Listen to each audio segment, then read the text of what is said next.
जय जय रघुवीर समर्थ. श्री सद्गुरू आणि सच्शिष्य यांचा आध्यात्मिक सुखसंवाद लेखांक 3. परमेश्वराने एकोहम संकल्पातून हे विश्व निर्माण केले आहे. या विश्वाचा विश्वपसारा बाह्यांगाने विशाल पसरलेला दिसून येतो. अहम या संकल्पातून पुरुष प्रकृतीचा उगम झाला आहे. ज्ञानप्रधान पुरुषाचे अतिसूक्ष्म अस्तित्व समाधी सुखात वरती जाताना आणि समाधी सुखातून खाली येताना अनुभवास येते आणि प्रकृतीचा अनुभव प्रत्यक्ष जाणीवेला येतोच. असा हा प्रकृती पुरुषाचा विश्वपसारा म्हणजेच ईशसृष्टी आणि जीवसृष्टी होय. अनंतानंत असणाऱ्या ह्या विश्वाचा विश्वव्याप पुरुष प्रकृती अशा द्वयांगाने झाला आहे. परमेश्वराचा हा गुप्तव्याप गुप्त रूपानेच होत आला आहे. श्री समर्थ म्हणतात, पुरुष प्रकृतीचे स्थान आधी सूक्ष्म होते जाण, मग स्थूल झाले निर्माण. सर्वप्रथम पुरुष प्रकृतीचा उदय झाला. त्यानंतर सत्वगुण, रजोगुण आणि तमोगुण असा ह्या 3 गुणांचा व्याप वाढला. नंतर तमोगुणामुळे आकाश आदी पंचभूतांचा विस्तार वाढला. पंचभूतात्मक सृष्टीमध्ये 4 खाणी, 4 वाणी, 84 लक्ष जीवयोनी आहेत. 4ही खाणीतील प्राणी वेगवेगळ्या आकाराचे, वेगवेगळ्या गुणकर्माचे जीवन जगत असतात. प्रत्येक खाणीमध्ये पुरुष प्रकृती असाच विस्तार झालेला आहे. प्रकृती पुरुषाच्या ठिकाणी चित चैतन्यरूप पुरुषाचीच व्याप्ती आहे. या प्रकृती पुरुषाचे द्वयांगी अस्तित्व असते, म्हणून सतत विश्वविस्तार वाढत असतो. एका बाजूला जीवोहम तत्वाचा उत्पत्ती विस्तार वाढत असतो, तर दुसरीकडे जीवनाचा ऱ्हास नाशही होत असतो. शेंगदाणे, हरभरा असे हे द्विदल डाळीचे धान्य पदार्थ असतात. त्यामध्ये बीजांकुर हा प्रकार असतोच. त्याचप्रमाणे 4ही खाणीतील पुल्लिंगी जीवांच्या ठिकाणी उत्पत्ती विस्ताराचा बीजांकुर हा असतो.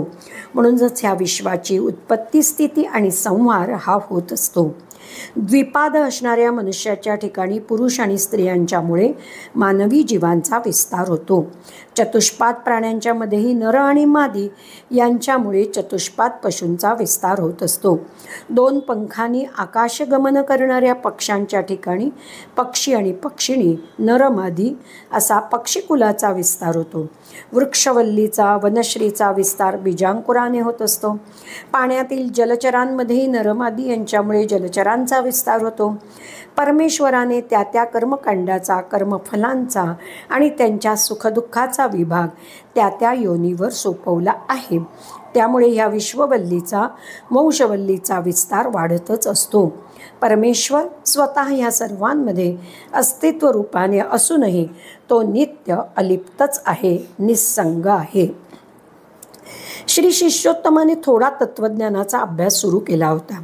वाचन, मनन, चिंतनही चालू ठेवले होते. श्री शिष्योत्तमाने आपल्या आश्रमाच्या बाहेर अंगणात एक पांढरा शुभ्र घोडा सांभाळला होता. त्या घोड्याला रोज हरभऱ्याची चंदी खुराक घालत होता. त्या घोड्यावर त्याचे अत्यंत प्रेम होते. शिष्योत्तमाने एक दिवस आपल्या सद्गुरूंसमोर एक प्रश्न विचारला. श्री महाराज, चतुष्पाद प्राण्यांना, पशूंना आपला आत्मोद्धार करून घेता येतो का?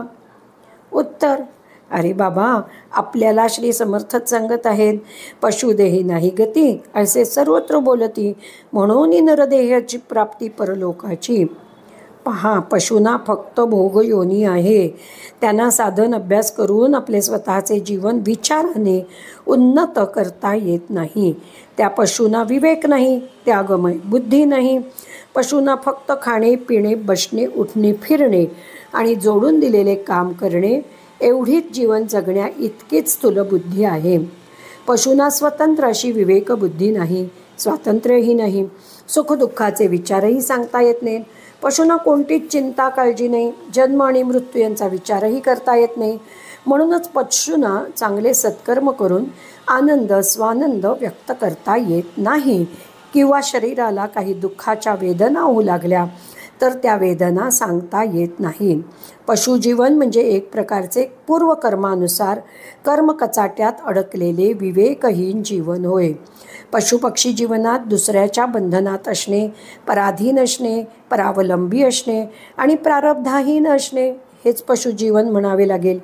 पहा, पशुपक्षी, किडा, मुंगी, जीवमात्र निर्माण जगे, जाणीव कळा सर्वा लागी एकची आहे. पशुपक्षी गुणवंत, त्यास कृपा करी समर्थ, गुण नसता जिने व्यर्थ त्या प्राणी मात्रांचे. आपल्या स्वावलंबी जीवनाचे स्वातंत्र्य कायमचेच गमावून बसलेल्या अशा ह्या 3 भोगयोनी आहेत. त्यामध्ये पशुदेह, पक्षीदेह आणि जळचर प्राणी आहेत. म्हणून नरदेह हा स्वाधीन, सहसा नव्हे पराधीन, परंतु परोपकारी जिजवून कीर्ती रूपे उर्वावा. म्हणून मानवी जीवन बिना दैन्येन जीवनम आणि अनासायेन मरणम अशा पद्धतीचे असावे. पहा, मानवी जीवनाला नित्य अशी विवेक विचाराची झालर असावी, हे अतिउत्तम. श्री शिष्योत्तमाने श्री सद्गुरूंच्याकडून पहिला प्रश्न समजावून घेतला. त्याने शिष्योत्तमाचे समाधानही झाले. काही दिवस गेल्यानंतर श्री शिष्योत्तमाने पुढचा प्रश्न विचारण्याचे धाडस केले. श्री शिष्योत्तमाने आपल्या सद्गुरूंना समोर आपला प्रश्न मांडला. श्री गुरु महाराज, या पृथ्वीतलावर मला माझ्या चर्मचक्षुनं हे विश्व सगुण साकार आकारमान आहे, जड आहे असे दिसते. माझा स्वतःचा देह हाही जडच आहे. माझ्यासमोर असणारी ही पंचभूतात्मक सृष्टी जडच आहे अशी दिसतात. मग जडाने जडाचा उद्धार कसा होऊ शकतो? हे सारे गौडबंगाल कठीणच वाटते. महाराज, आकाराने निराकार असणाऱ्या ब्रह्मस्वरूपाची प्राप्ती कशी, कोणत्या प्रयत्नाने होऊ शकते ते सांगा. श्री शिष्योत्तमाने विचारलेल्या प्रश्नाचे उत्तर देण्यास श्री सद्गुरूंनी सुरुवात केली. अरे बाबा, आपण रानावनात गेल्यावर सहजच आपल्या पायात बाभळीचा काटा घुसला तर तो काटा दुसऱ्या एका काट्यानेच काढावा लागतो. काट्याने काटा काढणे ही पद्धत फार सोपी आहे. याच न्यायाने आकाराचा आधार घेऊन निराकार असणाऱ्या ब्रह्मस्वरूपाची प्रचिती घेता येते. श्री समर्थ म्हणतात, सगुणाचे निआधारे निर्गुण पाविजे निर्धारे, सारासार विचारे संत संगे, देहात्म्याची संगती काही एक सुखभोगिती. अरे बाबा, अखेर शेवटी सगुण साकार आणि सगुण निराकार असणाऱ्या आत्मतत्वाचा समावेश अंती ब्रह्मस्वरूपातच होत असतो. जीवनभर सगुणाचा आधार घेऊन निर्गुणाची उपासना करणाऱ्या साधकाला अंती आकारानेच निर्गुणाचा साक्षात्कार होतो. या चराचर विश्वाचा आधार एक परब्रह्मच आहे. म्हणून परमार्थ मार्गामध्ये प्रथम सगुणाचा आधार घेऊन साधन उपासना करून निर्गुण निराकार ब्रह्मस्वरूपात विलीन होता येते. आकाराने निराकार होता येते, हे विधान सत्यच आहे. श्री शिष्योत्तमाचा पारमार्थिक जीवन प्रवास हा उत्तम चालू होता. त्याच्या साधनेमध्ये काही अडथळे आले तर त्याला मधून मधून मार्गदर्शन मिळत होते. परमार्थामध्ये कोणते पथ्य पाळायचे आणि पारमार्थिक जीवनाचा प्रवास कशा पद्धतीने करायचा हे समजले की परमार्थ हा अत्यंत सोपा होतो. श्री समर्थ म्हणतात, एक शीत चाचपावे म्हणजे वर्म पडे ठावे, तैसे थोड्या अनुभवे पोहत जाणावे. पृथ्वीच्या पाठीवर प्रपंच आणि परमार्थ असे दोन्ही मार्गाचे 2 प्रवाह चालू आहेत. त्यामध्ये प्रापंचिक जीवन हे थोडे अवघडच आहे. प्रपंचामध्ये असंख्य वस्तूंचा संग्रह करावाच लागतो. त्यासाठी अतिशय कष्ट सहन करावे लागतात, मायापाशही सहन करावे लागतात. पारमार्थिक जीवन हे सरळ, सोपे, त्यागमय वृत्तीचे असते. श्री शिष्योत्तमाची परमार्थ समजून घेण्याची तळमळ वाढली होती. श्री शिष्योत्तमाने श्री सद्गुरूंना एक प्रश्न विचारला. श्री गुरु महाराज, मनुष्याच्या ठिकाणी अंतःकरण या नावाचे इंद्रिय आहे आणि जीवात्मा या नावाचा देहचालक, या देहाचा मालक म्हणून प्रसिद्ध आहे. असे हे दोन्ही प्रश्न मला समजावून सांगावेत अशी विनंती करतो. श्री सद्गुरूंना अतिशय आनंद वाटला. श्री शिष्योत्तमाचे दोन्ही प्रश्न ऐकून घेतले आणि त्याला ते प्रश्न समजून सांगण्याचे आश्वासन दिले. श्री सद्गुरूंनी शिष्योत्तमाच्या प्रश्नाची उत्तरे देण्यास सुरुवात केली. अरे बाबा, प्रत्येक मनुष्याच्या ठिकाणी अंतःकरण या नावाचे इंद्रिय आहे. आपल्या नाभिस्थानी अंतःकरणाची स्मृती अखंड जागृत असते. श्री समर्थ म्हणतात, निर्विकल्प जे स्फुरण, उगेची असता आठवण, ते जाणावे अंतःकरण जाणती कळा. आपल्या नाभिस्थानी त्या अंतःकरणरूपी अतिसूक्ष्म जाणीवेची स्पंदने चालू असतात. प्रत्येक सेकंदाला 74 स्पंदने होत असतात. त्याच गतीने हृदयी कार्यरत असते. पहा, नाभीपासून उन्मेष वृत्ती, तेची परा जाणी जे श्रुती, ध्वनिरूप पश्चंती हृदयी वसे. विकाररहित असणाऱ्या अंतःकरणरूपी स्मृतिरूपी जाणीवेच्या ठिकाणी वृत्तीरूप मनाचा उदय झाला. अंतःकरणरूपी एका इंद्रियावर 82 तत्वांचा विस्तारही वाढला आहे. नाभिस्थानी परावाचा तो चिठावा अंतःकरणाचा, अंतःकरण पंचकाचा निवाडा ऐसा. आधी सूक्ष्म होते जाण, मग स्थूल झाले निर्माण. स्थिर शांत असणाऱ्या अंतःकरणाच्या ठिकाणी हे मन संकल्प आणि विकल्प करीत असते. अंतःकरणाच्या ठिकाणी असणारा वायुदेव सोहम सोहम असा मंद गतीने नाभीपासून हृदयापर्यंत अखंड प्रवाहित असतो. म्हणूनच आपल्या श्वासोश्वासाची गती एकसारखी चालू असते. आपल्या देहात असणाऱ्या 82 तत्वांचा विस्तार आणि 72,000 नाड्यांचा समूह एका अंतःकरणरूपी इंद्रियाच्या अस्तित्वावर उभारलेला आहे आणि तो नित्य मंद गतीने चालू आहे. हे देहरूपी यंत्र कसे काय, कोणत्या कौशल्याने निर्माण केले हे परमेश्वरालाच माहीत. अंतःकरणाची अतिसूक्ष्म स्मृती जागृतीमध्ये, स्वप्नामध्ये आणि सुषुप्तीमध्येही असते. म्हणून आपल्या देहात आपला श्वासोश्वास चालू असतो. आपल्या देहात चैतन्यरूपी जीव श्वासोश्वासाबरोबर देहात येतो आणि चैतन्यरूपी जीव श्वासोश्वासाबरोबर देह सोडून जातो. आपल्या देहात श्वासोश्वास चालू असतो तोपर्यंत आपण जिवंत आहोत हे स्मृतिचिन्ह आहे. आणि ज्या क्षणी आपला श्वासोश्वास बंद पडतो त्या क्षणी मनुष्याचा स्थूल देह सुटतो. असे हे अंतःकरणाचे अंतिम गणित आहे. पहा, शांत असणाऱ्या स्थितीवर सहज स्फुरण होते, त्यास अंतःकरण असे म्हणतात. पुढे अंतःकरणाच्या ठिकाणी स्फुरण होते, स्फूर्ती येते, नंतर कार्यारंभ होतो. तो संकल्प विकल्प करणाऱ्या मनाचा शुभारंभ कार्यारंभ असतो. श्री शिष्योत्तमाची साधन उपासना ठीक चालली होती, पण व्यवहारातील काही गोष्टी समाजात सहन कराव्या लागतात. आपल्या सभोवतालचे वातावरण परिस्थिती पाहिल्यावर त्याच्या लक्षात आले, या जगात एक सुखी तर दुसरा दुःखी, एक श्रीमंत तर दुसरा दरिद्री, एक राजा तर दुसरा भिकारी असेच दिसून येते. या दृश्य जगात विसंगती, विविधता, वैचित्र्य आणि कर्मगती हे प्रकरण काही वेगळेच आहे. तरी या गोष्टीचा उलगडा होण्यासाठी आपण श्री गुरु महाराजांना हा प्रश्न विचारू, म्हणजे आपले हे कोडे सहजच सुटेल आणि समाधानही होईल. श्री शिष्योत्तमाने आपल्या श्री सद्गुरूंना आध्यात्मिक प्रश्न विचारायचे ठरवले.